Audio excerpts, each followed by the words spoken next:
Welcome to Tanmez Blog.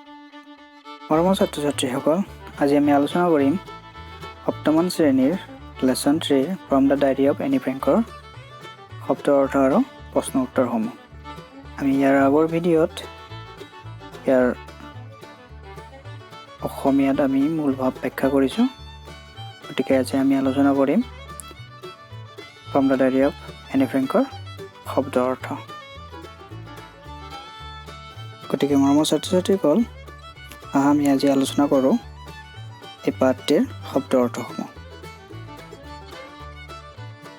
Diary, দিনলিপি, কনচেন্ট্ৰেশ্যন camp, অসামৰিক বন্দী শিবিৰ, ইনাৰমোষ্ট, অন্তৰতম, ভিতৰত থকা, সোল মেম্বাৰ, একমাত্ৰ ব্যক্তি, ফিলিংছ, অনুভৱ কৰা, চিটিং, বহা, এডভান্টেজ, সুবিধা, ৱৰ্ল্ড ৱাৰ ছেকেণ্ড, দ্বিতীয় বিশ্বযুদ্ধ, ডিছএডভান্টেজ, অসুবিধা, থৌ, যদিও, ক্লাছিক, প্ৰখ্যাত, ইণ্টেনশ্যন, মনৰ ভাৱ, ডেকেডছ, দশক, ক্ৰিয়েট, সৃষ্টি কৰা, পাব্লিছ, প্ৰকাশ কৰা, এক্সপেৰিয়েন্স, অভিজ্ঞতা, ষ্টাৰ্টেড, আৰম্ভ কৰা, ছাৰ্ভাইভ, জীয়াই থকা।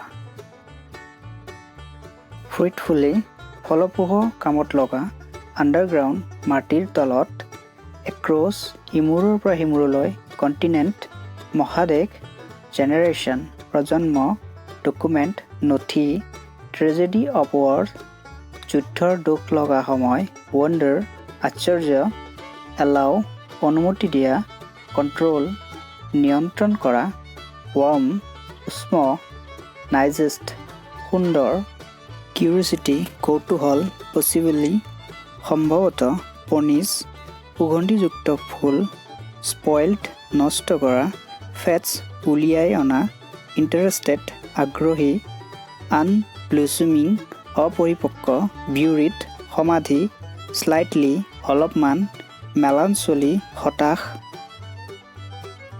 লিম্প, খোজ, ইণ্টেণ্ট, অভিপ্ৰায়, এনহেন্স, বৃদ্ধি কৰা, মাইণ্ডছ আই, অন্তৰ্দৃষ্টি, গ্ৰেপছ, উপলব্ধি কৰা, এলবেইট, তথাপিও, আনউইলিংলি, অনিচ্ছাকৃতভাৱে, স্কেটছ, নক্সা, ব্ৰাইভ, সংক্ষিপ্তভাৱে, ষ্টৰী, গল্প। মৰমৰ ছাত্ৰ-ছাত্ৰীসকল, এইখিনি আছিল আজিৰ এই পাঠটিৰ কঠিন শব্দৰ অৰ্থ। এতিয়া আমি আলোচনা কৰিম এই পাঠটিৰ প্ৰশ্ন উত্তৰসমূহ। গতিকে মৰমৰ ছাত্ৰ-ছাত্ৰীসকল, ভালকৈ মন দি শুনিবা। Activities, let's see how much we have understand. A, where was Annie Frank from? Annie Frank ক'ৰ আছিলে? Answer, Annie Frank was from the Netherlands. Annie Frank নেডাৰলেণ্ডৰ বাসিন্দা আছিলে। B, how has the voice of Annie Frank reach out across continents and generation. Annie ফ্ৰেংকৰ বক্তব্যসমূহ মহাদেশৰ ইমূৰৰ পৰা সিমূৰলৈ আৰু বহু প্ৰজন্মলৈ কেনেদৰে বিয়পিছিল? Answer, Annie Frank reached out across continents and generation with the help of her diary. She record of her experiences during the World War II, and her diary is one of the most important documents of the tragedies of the war. Annie ফ্ৰেংকৰ কথা মহাদেশৰ ইমূৰৰ পৰা সিমূৰলৈ আৰু বহু প্ৰজন্মলৈ বিয়পিছিল কাৰণ তাইৰ ডায়েৰীৰ বাবে। কাৰণ তাইৰ ডায়েৰীখন যুদ্ধৰ এক দুখ লগা সময়ৰ নথি হিচাপে পৰিগণিত হৈছিল। C, what did Annie Frank see lying on the table among her other birthday present? Any ফ্ৰেংকে জন্মদিনৰ অন্য উপহাৰৰ লগত টেবুলত কি পৰি থকা দেখা পাইছিল? Answer, Annie Frank saw' her diary lying on the table among her other birthday presents.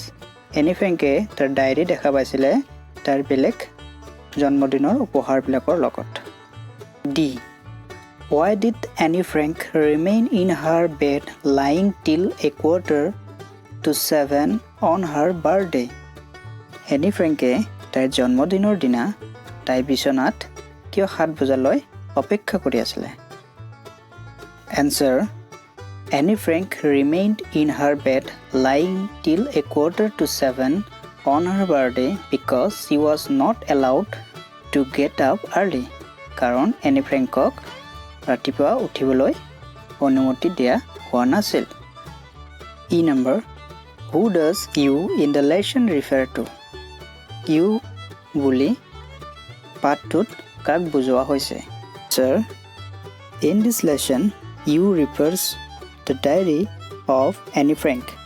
ইয়াত পাঠটোত you বুলি এনি ফ্ৰেংকৰ দিনলিপি বা ডায়েৰীখনক বুজোৱা হৈছে। F. What is camera obscura? Camera obscura মানে কি? Answer. Camera obscura is a party game. Camera obscura এটা party game আছিল। G. Who welcome Annie in the dining room? Dining roomত Annie কোনে সম্ভাষণ জনাইছিল? Answer. Morty the cat welcome Annie in the dining room. Dining roomত Annie Frankক Morty নামৰ মেকুৰী পোৱালিটোৱে সম্ভাষণ জনাইছিল। Why does Annie Frank think that it is an odd idea for someone like her to keep a diary? Annie Frankে diary ৰখাটো কিয় odd idea বুলি ভাবিছিল? Answer. Annie Frank think that it is an odd idea for someone like her to keep a diary not only because she had never done before, also anyone else will not be interested in the expression of a 13-year-old girl. Annie Frank ভাবিছিল diary লিখাটো এটা odd idea কাৰণ এজনী 13 বছৰীয়া school ছোৱালীৰ diary কোনো ৰখাটো পছন্দ নকৰে। How does Annie Frank describe her feelings in one of her slightly melancholy days? হতাশৰ দিনত এনি ফ্ৰেংকে নিজৰ অনুভৱসমূহ কেনেদৰে ব্যক্ত কৰিছিল? Answer. In her slightly melancholy days, Annie Frank does not intend to show her diary anyone unless she finds a real friend. হতাশৰ দিনত any ফ্ৰেংকে নিজৰ ডায়েৰীখন কাকো দেখাবলৈ ইচ্ছা কৰা নাছিল যেতিয়ালৈকে তাইৰ প্ৰকৃত বন্ধু বিচাৰি নাপায়। যে who is Kitty? Kitty কোন? Answer. Kitty is the name of her diary. Kitty আছিল এনি ফ্ৰেংকৰ ডায়েৰীখনৰ নাম। 2. Read the text and write the dates related to Annie Frank's life. Date of birth. জন্ম চন এনি ফ্ৰেংকৰ 12 জুন 1929, 12 জুন 1929 চন। Year of date 1945, মৃত্যুৰ সময় 1945 চন। Date of starting her diary, তাৰ দিনপঞ্জী লিখাৰ সময় 14 জুন 1942, 14 জুন 1942 চন। মৰমৰ ছাত্ৰ ছাত্ৰীসকল, এইখিনি আছিল from the diary of Annie Frank পাঠটিৰ প্ৰশ্ন উত্তৰ আৰু শব্দৰ অৰ্থ। আমাৰ আজিৰ পাঠ ইমানতে সমাপ্ত কৰিছোঁ। ধন্যবাদ।